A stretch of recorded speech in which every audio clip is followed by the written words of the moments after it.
Right, and welcome to the lab. It may not look like the lab, but believe me, if I zoom out, it is the lab. There we go. I've just got the Pi sitting here on a piece of paper just to isolate it from the floor for electrostatic discharge and all that. So, here it is, finally. I had this on order for 3 months.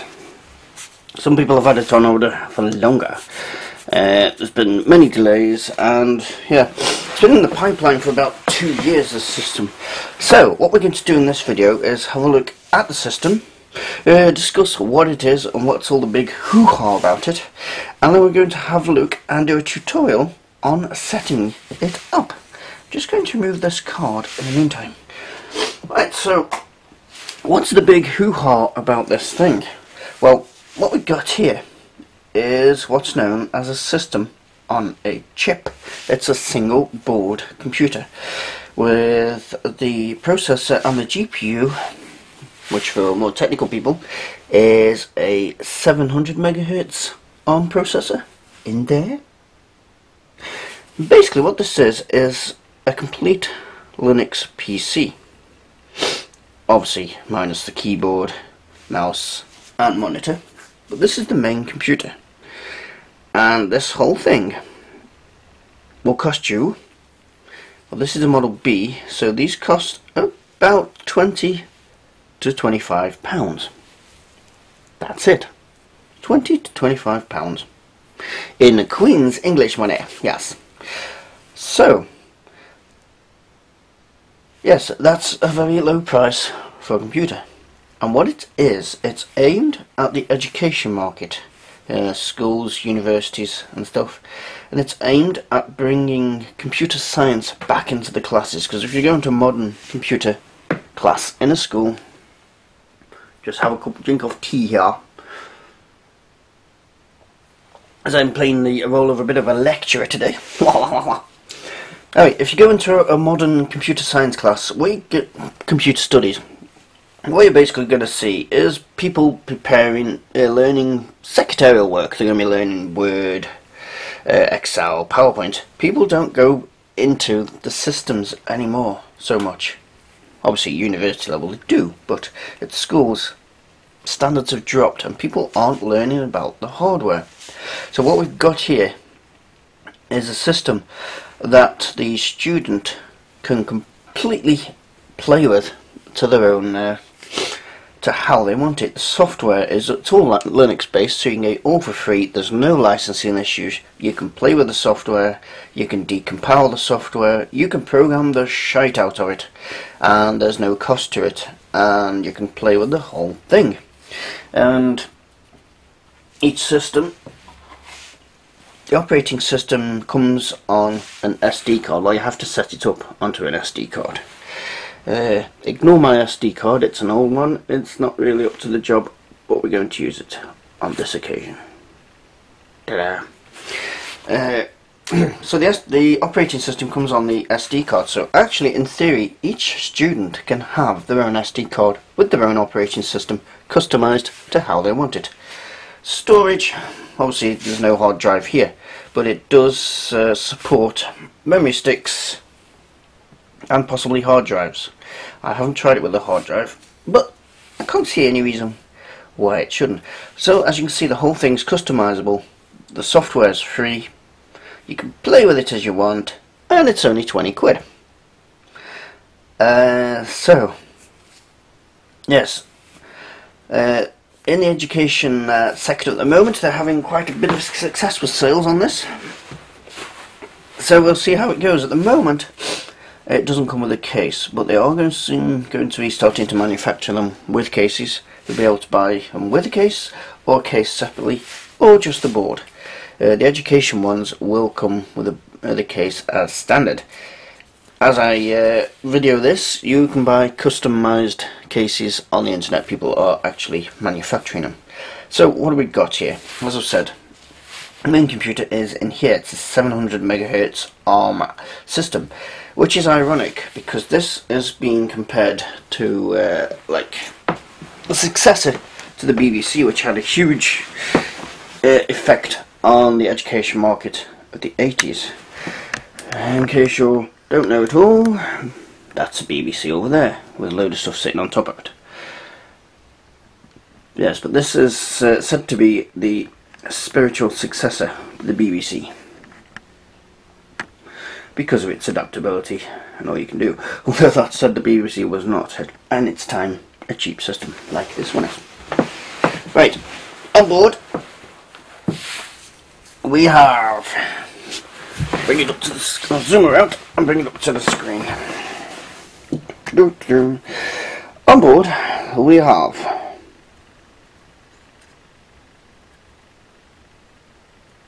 right, 2 USB. This is the Model B. On the original, on the Model A, you get 1 USB port. You get 2 on this. On the B, you get an Ethernet port. That is not present on the Model A, which is more aimed at education side. HDMI output. I did see what this is called, but I have no idea what these are for. This one and this one here. No idea. And you've also got composite out and a sound jack. Isn't that nice? Just in case you want to use it with an old style TV. I've got it set up with the HDMI for doing this video. And that basically is it. This originally they were going to make the Model A with 128 megabytes of RAM, but they've now scrubbed that, and like this B, the Model A will have 256 megabytes of RAM. Now, shall we go and connect it up, and then we'll start showing you how to put Debian onto this system.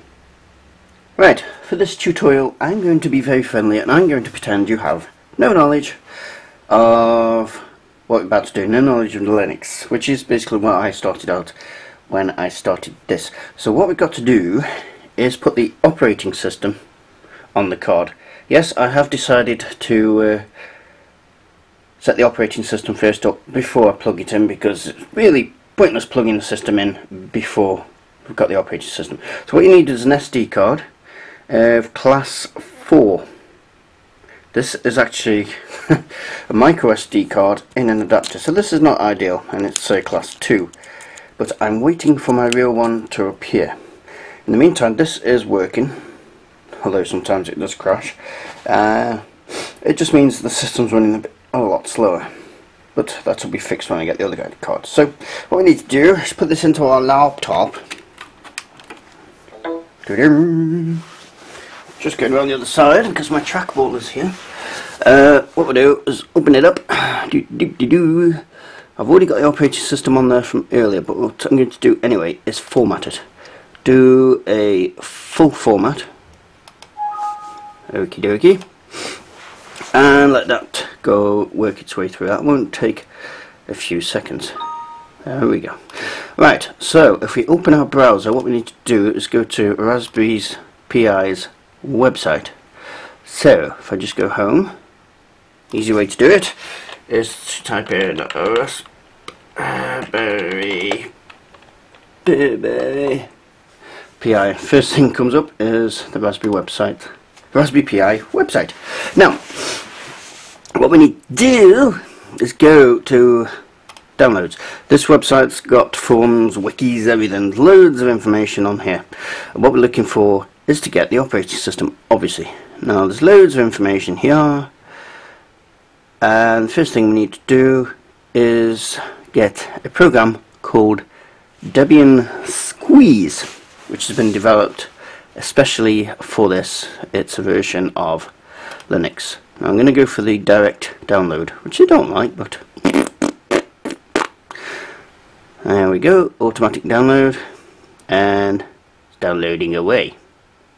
So I'll be back. Well, actually, while that is downloading, once this has been extracted, you can't just cut and paste across the card. You need what is called Win32 Disk Imager. So click on that link. That will bring you into the Win32 Disk Imager.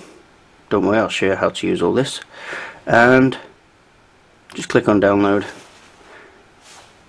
And hopefully any second Oh, come on. Still on without do. My download is starting. Woo! There he goes. Right, so we'll just wait for them to download. And as tradition, well, I'll be back. Right, quite a while later, because their website is not too fast at downloading Debian, probably because the load on it at the moment, so everybody receiving them. What we first need to do is click on here, and it will open the extracted file inside, in my case, WinRAR. You can get that because it's only free. Nice. And if you go into this folder, Debian, you'll see here is an image file for Debian. So if you shrink that, all we're going to do is drag that onto the desktop so it extracts it, and that will take a few moments, not too long. In the meantime, just close that out. I'll wait till that's finished because that might disturb that. And so what we're going to do once this is finished is use the other program, which is down here. Use Win32 Disk Imager. If we have a look in this one, you can just run this one actually straight from WinRAR, it doesn't matter. That one's almost extracted. So as it finishes, come on, there we go, close that, and our image file of the operating system is now there. So we've opened the Win32 archive.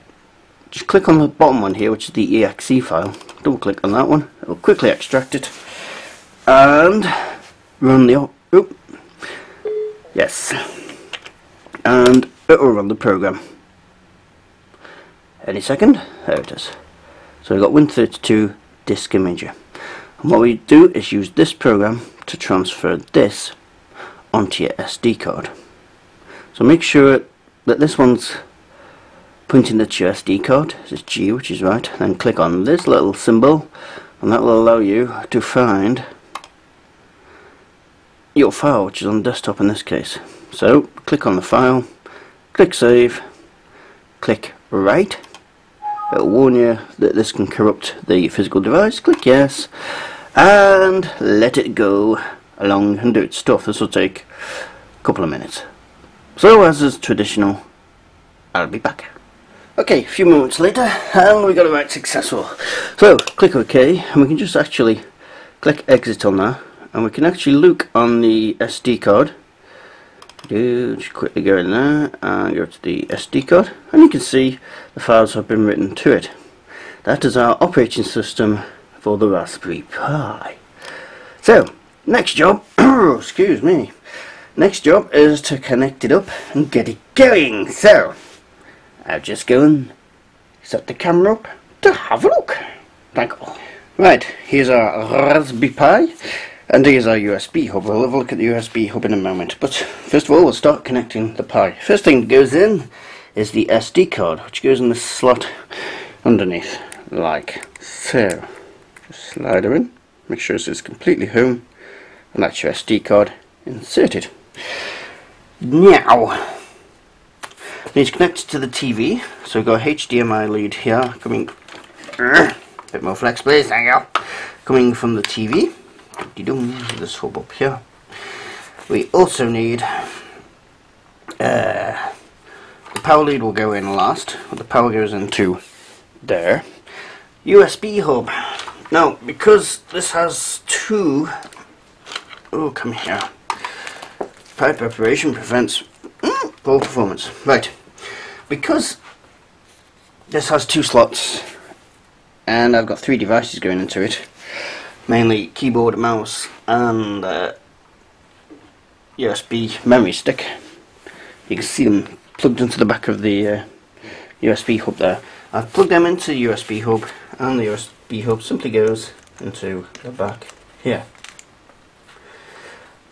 Now when you're starting, sometimes these do not like your keyboard, so they will freeze after a while, and that can be the usual, that can be the cause of the problem. Another thing I've found, there is no wireless option on these, so you have to connect to your router via a network cable.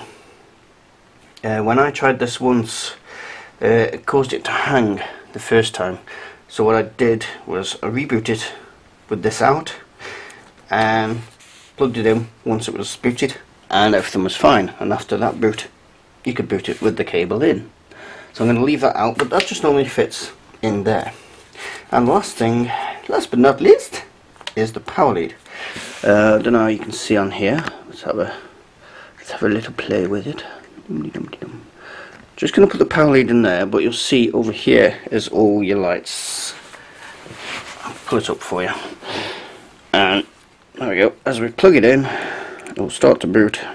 And you can see the lights there.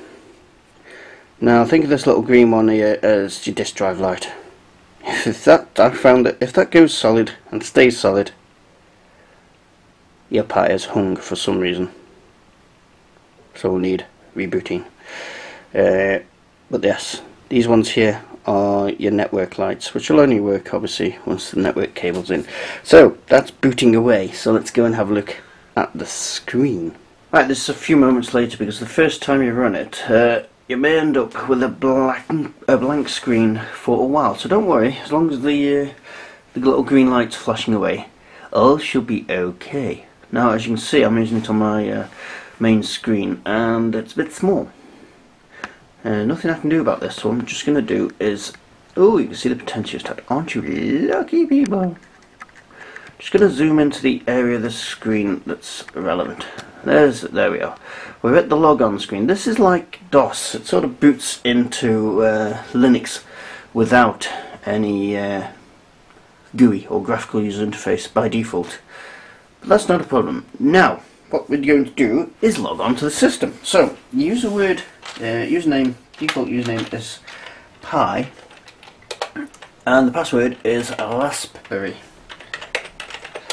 And we are in. Now, by default, this is sort of a guest account. So what you want to do is to be able to log on to what's known as the root account, which is an admin account. But it's a good idea. Well, I couldn't find what the default password is for the root. So what I'm going to do is change it. So all we do is type in sudo password excuse me, ASSWD, not the full word, WD, and then root. There we go. And that allows us to change the password. So I'm going to put my new password in. I'll switch twice. There we go. Password updated successfully. So what we can do now is log out, which is exit. And we can log back in to the root directory, which is root, and then your password. See, that went wrong. Oh, come on. Right, okay. Right, so we go root, and the password. And there we go, we're back in the system with full administrator privileges. Oh, good. So we're practically there. So what we're going to do, I'm just going to zoom this back out and go full screen, because we're now going to go into the graphical user interface, or GUI. And just let it focus there. Come on, focus. Focus.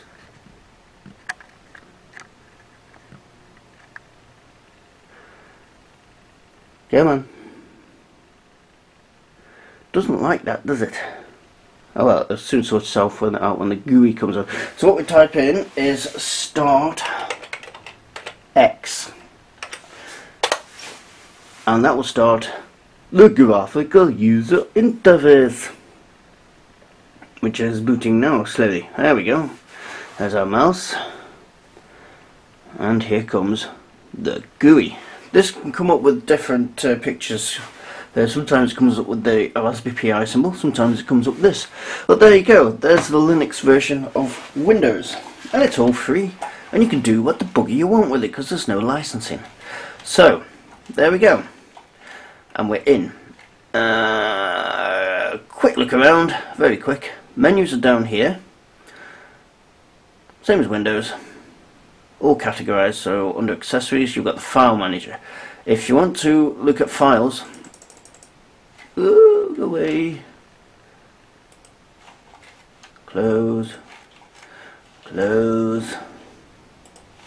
Right, if you want to look at your files like you do on Windows, they're not on this side, they're not on the right click. You've got to go left click, accessories, file manager. But what you can do, if you right click on anything you want, you can press add to desktop. Boing. There we go, file manager has now been moved to the desktop. Nice, eh? And we can see so far what they've, because these are being aimed at education, you've got educational programs. If you move your mouse over them, I'll give you a quick description of what they are. Programming system content development tool. These are still under development within the community, so there's many more to come. See, we've got everything's, there's loads of programming stuff already. Platform independent Python debugger, GUI designer written in Python with Python X. I have no idea how to use these at the moment, so we may have to look into them. Got the music player, which doesn't seem to do anything, but we're going to be covering that in the future tutorials on how to do stuff like that. What we can do in the next one is look, one of the quirks of Unix is installing stuff. It's a very strange system, and that requires a tutorial all on its own because it's very different from Windows. So there we go, that's the Raspberry Pi setup. I won't show any more because that'll be for separate tutorials. There we go, we can set it up, start the graphical interface, press log out. We can log out. Now you can do shutdown, but on this SD card I'm running at the moment, because it's too slow, not in order to the job, every time I shut down it corrupts and I have to reinstall the operating system again. So what I'm going to do is go for log out, and there we go, and that comes back into the command line, and we can just exit, log out, logged out, and then to kill it we just pull the power cord, and that's it.